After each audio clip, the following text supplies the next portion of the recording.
أعوذ بالله من الشيطان الرجيم. بسم الله الرحمن الرحيم. الحمد لله رب العالمين الرحمن الرحيم مالك يوم الدين إياك نعبد وإياك نستعين اهدنا الصراط المستقيم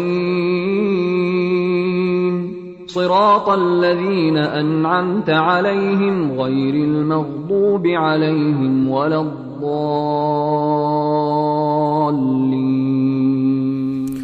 أعوذ بالله من الشيطان الرجيم. بسم الله الرحمن الرحيم. الحمد لله رب العالمين. الصلاة والسلام على رسول الله صلى الله عليه وسلم. أما بعد. Barcha alamlarni yo'qdan bor qilib tarbiyalab, ne'matlantirib turuvchi buyuk Rabbimiz Alloh subhanahu va taolaga barcha maqtovlarimiz, ulug'lovlarimiz hamda shukrlarimiz bo'lsa edi. Alloh subhanahu va taolaning alamlarga rahmat etib jibarilgan sevgili payg'ambarimiz Muhammad Mustafa sallallohu alayhi va sallamga ko'ngildo'ribizdan salovat shariflarimiz erishsa edi. Assalomu alaykum va rahmatullohi va barakatuhu. Qadrli jamoat. Har bir musulmon kishisi har vaqt esida tutarga tegish, Alloh taolo kishini bu dunyoga yo'qqagina bor etmadi, yo'qqagina yaratmadi. Har bir odam bolasini Alloh taolo bu dunyoga o'zini g'ibodat qilar uchun, o'zi bizga ko'rsatib qoldirgan to'g'ri yo'l bilan uning rizolig'iga erishirga, uning hazırlab qo'ygan ijmog'ini borib yetir uchun bizni yaratdi. Ham agarda Qur'on Karimni qarab ketadigan bo'lsak, Qur'onni oshu bilan birinchi surada Fatiha surasida Alloh taolo aytib keta, o'zi eratib keta bizga Alloh taoladan narsa so'rarga. Ihdinas siratal mustaqim siratal ladzina an'amta alayhim g'ayril maghdubi alayhim valaddallin. Alloh taolo o'zi aytadi. Alloh taolo ya Rabbim, sendan so'raymiz, senga sig'inamiz.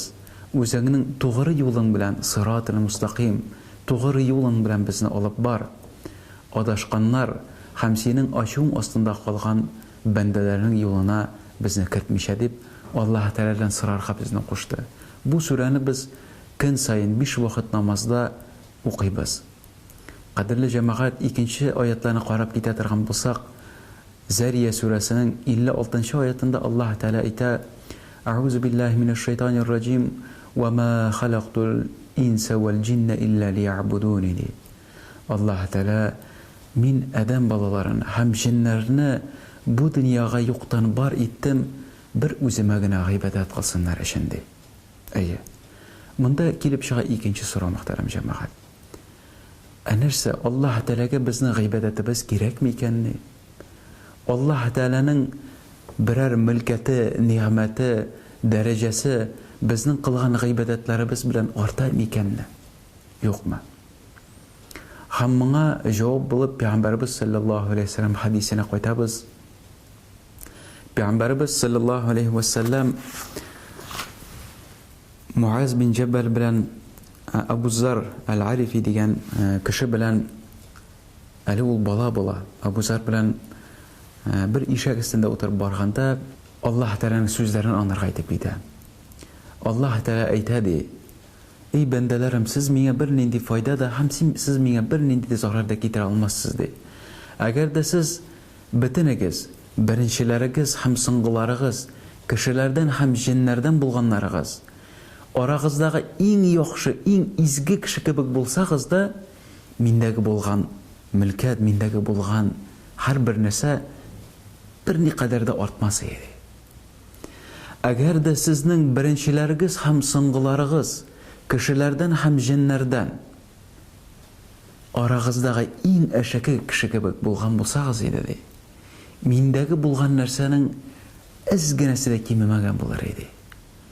Alloh taolo aytadi: agarda siz birinchilaringiz ham sing'ilaringiz, kishilardan ham jinnlardan bo'lganlaringiz, bitinigiz bir yerga jiyilib mendan narsadir bo'lsa so'ragan bo'lsangiz dedi. Ham men har birigizga siz so'ragan aybarni bersam, миндәге булган нәрсә, әнә диңгезгә ине өчен кертеп алган кебек, ине эчендә күпме су булган кебек минем нигъмәтемнән, миндәге булган мөлкәттән шуның хәтлегенә кимегән булыр иде. Шуннан да, мөхтәрәм җәмәгать, Аллаһ Тәала бай. Менә Ихлас сүрәсен генә калый торган булсак, Аллаһ Тәала нәрсә ди икенче аятында? Кул һуаллаһу ахад, Аллаһус самад. Аллаһ Тәала һич бер нәрсәдән мохтаҗ түгел ди. Бөтенесе Аллаһ Тәаладан мохтаҗ. Һәм безнең менә шул гыйбадәтләребез, безнең намазларыбыз, укыган Коръән аятларыбыз, тоткан уразабыз, хаҗ гамәлләребез, закат садакаларыбыз, алар бөтенесе дә безнең үзебез өчен. Аллаһ Тәаләгә бу кирәк түгел, бу безнең үзебезгә генә кирәк. Безнең җаныбыз бар, безнең тәнебез ничек тәрбиягә, ничек дәвалауга мохтаҗ булган кебек, безнең җаныбыз Аллаһ Тәаләне танып, аңа гыйбадат кылырга мохтаҗ. Әгәр дә кеше Аллаһ Тәаләне таный алмый икән, ул икенче бер затка гыйбадат кыла. Аллаһ Тәалә безне шулай итеп яраткан. Һәр бер кеше үзенә нәрсәдер дә булса сайлап алып, ул шуңа гыйбадат кылып яши. Кемдер ул путка табынырга мөмкин, кемдер тәрегә табынырга мөмкин. Кемдер берәр талисман кебек әйберләргә табынырга мөмкин. Изге җирләргә, әүлияләргә дип әйтәләр, сихерчеләргә, Алла сакласын, шайтанга. Ләкин бүгенге көнне бик күп кеше менә бу санап киткән әйберләргә табынмыйдыр бәлки, ләкин алар үзләренең нәфсенә табыналар. Менә күп кешене карамасаң, кеше үзенең нәфсенең хаҗәтен үтәр өчен генә яши бу дөньяда. Аллаһ Тәаләне танымаган сәбәпле һәр бер адәм баласы ул нәрсәгә булса да табынып яшәячәк. Шунлыктан, кадерле җәмәгать, менә шул безне юктан бар итүче Аллаһ Тәалә безгә өстебезгә бурыч итеп куйган гыйбадат гамәлләребез, алар безнең үзебез өчен. Үзебезнең җаныбыз өчен, үзебезнең яшәгән җәмгыятьтә тәртип булсын өчен, гаделлек булсын өчен Аллаһ Тәалә менә шул гыйбадатларны безнең өстебезгә бурыч итеп куйды. Аллаһ Тәалә һәр беребезгә ул өйрәткән, ул өстебезгә бурыч итеп йөкләгән гыйбадатларны аңлап, Аллаһ Тәаләне танып, аңа гыйбадат кылып, чын мәгънәсендә мусульман булып яшәргә насип ва мияссәр әйләсен. Валхамдулиллаһи раббил аламин. Вассаламу алейкум ва рахматуллаһи ва баракатуху. Бисмиллахир рахманир рахим. Кул хуаллаху ахад, Аллахус самад, лам ялид ва лам юлад, ва лам якун лаху куфуан ахад.